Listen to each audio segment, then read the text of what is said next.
चमोरे, हाल तक खेल दिखलाएगा? दिखलाएगा। जो पूछेंगे बतलाएगा? बतलाएगा। तो दिखा अपन का कमाल। तो उस्ताद फिर देख अपन का कमाल। अपनी रेशमी मूंछों के बालों को वेट कर, पारदर्शी गोरख धंधों के नजरों के कंधों पर बैठकर आशीर्वाद लेकर मां काली कलकत्ते वाली का पता लगाएंगा, शांति चोर मवाली का। उड़ा कर ले गया भाईचारे को, भूखा नचाता है मदारी बेचारे को।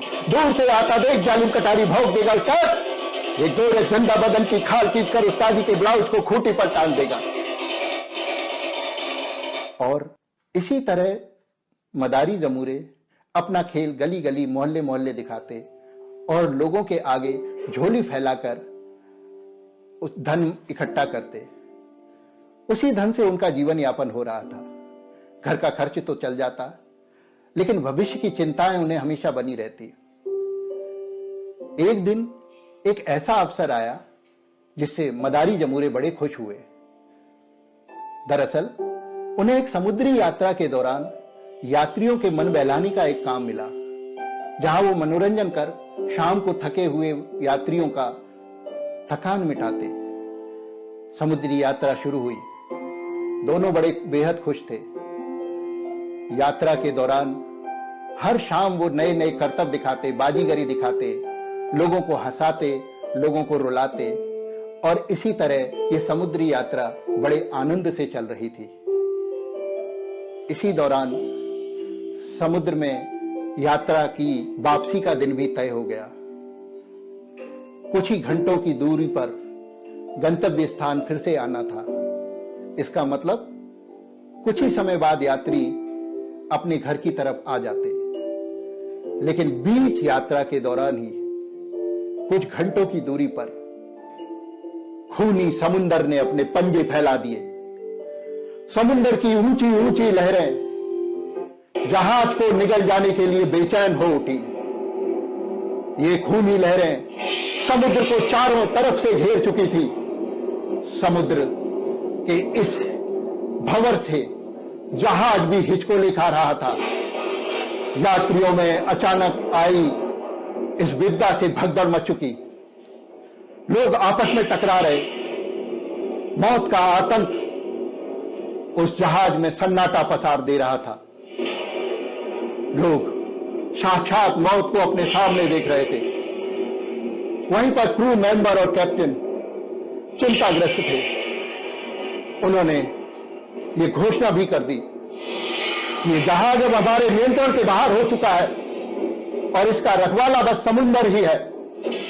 मुझे लगता है कुछ ही समय बाद ये जहाज समुंदर की लहरों में जल समाधि ले लेगा।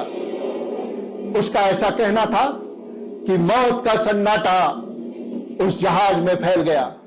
लोग अपने खुदा को याद करने लगे, अपने भगवान वाहे गुरु को याद करने लगे और बिलख कर रोने लगे। उन्हें लग रहा था कि कुछ सेकंडों में उनकी जल समाधि वहां बन चुकीगी। वहां पर जमूरे और मदारी आपस में चर्चा कर रहे थे। जमूरे ने कहा, उस्ताद ये तो सिर मुड़ाते ही होले पड़े। हमने सोचा था हमें एक अवसर मिला है, लेकिन ये तो आपदा टूट पड़ी। अब लगता है कुछ ही समय में हमारी जल समाधि बन जाएगी। मदारी ने कहा, ठीक है, हम मरने तो जा ही रहे हैं जमूरे, लेकिन एक मौका है हमारे पास कि इस आपदा को भी हम अवसर में बदल दें। जमूरे ने कहा, पासा मदारी, तुम्हारी टेढ़ी मेढ़ी पहली नुमा बातें मेरी समझ में नहीं आती। अब हमें मौत की तैयारी करनी चाहिए, तुम अवसर की बात कर रहे हो। तभी मदारी पाशा ने अपना लबादा ओढ़ा, बड़ी बड़ी मोतियों की मालाएं अपने गले में डाली और एक मैजिक स्टिक लेकर जहाज के डेक पर जा चढ़ा और समुद्र को ललकारता हुआ बोला, ए घमंडी समुंदर, अपना रास्ता बदल ले, वरना मदारी पाशा अपने मंत्रों से, अपनी ईश्वरीय ताकत से तुझे सुखाकर रेगिस्तान में बदल देगा। तेरा पाला निरीह इंसानों से नहीं, एक मदारी पाशा से पड़ा है, जिसके पास बहुत सी ईश्वरीय ताकत है। और मेरे इष्टदेव ने मुझसे कहा है कि उन ताकतों का प्रयोग तुम लोगों की जान बचाने के लिए ही करना। आज वो दिन आ गया है घमंडी समुंदर कि जिस दिन मैं तेरा घमंड चूर चूर कर सकूं, तो इन यात्रियों का बाल भी बाका नहीं कर सकता। मैं अपनी जादुई शक्ति से तुझे मरुस्थल में बदल सकता हूं, लेकिन एक चेतावनी देता हूं कि अगर अब भी तू अपना रास्ता बदल ले तो मैं तुझे माफ कर दूंगा। और वहां जमूरा लोगों के बीच जाकर लोगों को ढाढ़स बधा रहा था। आप डरिए मत साथियों, ये साधारण जादूगर पाशा नहीं है, इसके पास ईश्वर की तमाम शक्तियां हैं, लेकिन ये उनका प्रयोग तभी करता है जब लोगों की जान बचाने के लिए ऐसा करना पड़े। आप जानते हैं श्री कृष्ण ने इंद्र के प्रकोप से बचने के लिए गोवर्धन पर्वत को अपनी उंगली पर उठा लिया था। आज मदारी पाशा का वही तमाशा आप साक्षात होते हुए देखेंगे, जैसे द्वापर में कृष्ण ने किया। आज मदारी पाशा आपके सामने समुद्र की ताकत को नेस्तनाबूद कर देगा। आप धैर्य रखिए, हड़बड़ाइए नहीं। जादूगर पाशा के होते हुए आपका कोई भी बाल बाका नहीं बिगाड़ सकता। इसी तरह जमूरे मदारी अपना तमाशा दिखाते, लोगों की चिंताएं भी थोड़ी कम होने लगती। उन्हें लगता शायद पाशा में एक जादुई शक्ति है, क्या पता उसी के कारण हमारी जान बच जाए। और धीरे धीरे हुआ भी ऐसा ही। समुद्र की आग उगलती लपटें और जानलेवा खूनी लहरें धीरे धीरे शांत होने लगी। जहाज भी स्थिर होने लगा। हिचकोले खाना जहाज ने बंद कर दिया। लोगों के चेहरे में भी बदलाव आने लगा, और ये बदलाव ऐसा हुआ कि लोग मंत्रमुग्ध हो गए।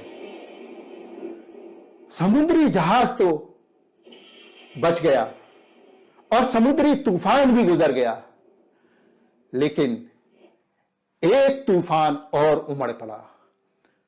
वो तूफान था लोगों का तूफान। लोग उसके चरणों पर नतमस्तक हो गए। जहां जहां जादूगर पाशा जाता, लोग अपनी पलक पावड़े बिछाकर उसका अभिवादन करते। और समुद्र तट पर जहाज जैसे ही पहुंचा, स्थानीय लोगों का हुजूम उमड़ पड़ा। हजारों लोग जादूगर पाशा को देखने के लिए उमड़ पड़े। उसकी एक झलक के लिए लोग बेकरार हो उठे। वो जैसे जैसे चलता, उसकी रेत को लोग उठाकर अपने मस्तक पर लगा देते। इस वक्त तक वो एक भगवान के रूप में बदल चुका था। लोग उसे देवी ताकत मानकर उसके चरणों में नतमस्तक हुए जा रहे थे। मदारी पाशा की जय, मदारी पाशा की जय के जयकारे लगते चले जा रहे थे। और इस तरह मदारी पाशा एक ईश्वरीय ताकत में बदल चुका था। तो ये कहानी मदारी पाशा, जमूरे, जहाज और उसके यात्रियों की नहीं, बल्कि ये कहानी हम सबकी कहानी है। आपने अक्सर देखा होगा, रैलियों में, मंचों पर, टेलीविजन पर इसी प्रकार के मदारी पाशा आपको आपदा से बचाने का संकल्प देते हैं, इस तरह के दावे करते हैं, और आप भी मंत्रमुग्ध होकर उनके पलक पावड़े बिछाते हैं, उनके कदमों में नतमस्तक हो जाते हैं।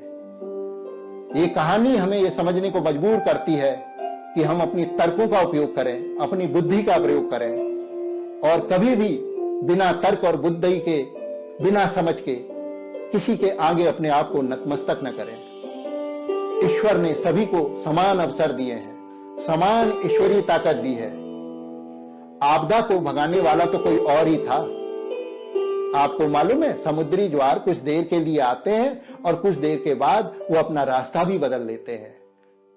इस कहानी में भी यही हुआ, लेकिन इस कहानी के दौरान मदारी पाशा ने लोगों को मंत्रमुग्ध कर दिया, और लोग यही समझते रहे कि इस आपदा को तो मदारी पाशा ने दूर किया है। आप ऐसा मत कीजिए, वरना मदारी पाशा क्षण भर भी नहीं लेंगे ईश्वर बनने में, और आपको हमेशा ठगते रहेंगे। इस कहानी को हमेशा याद कीजिए। हम फिर मिलेंगे एक नई कहानी के साथ। मैं डॉक्टर प्रेम प्रकाश पंत आपका इस्तकबाल करता हूं।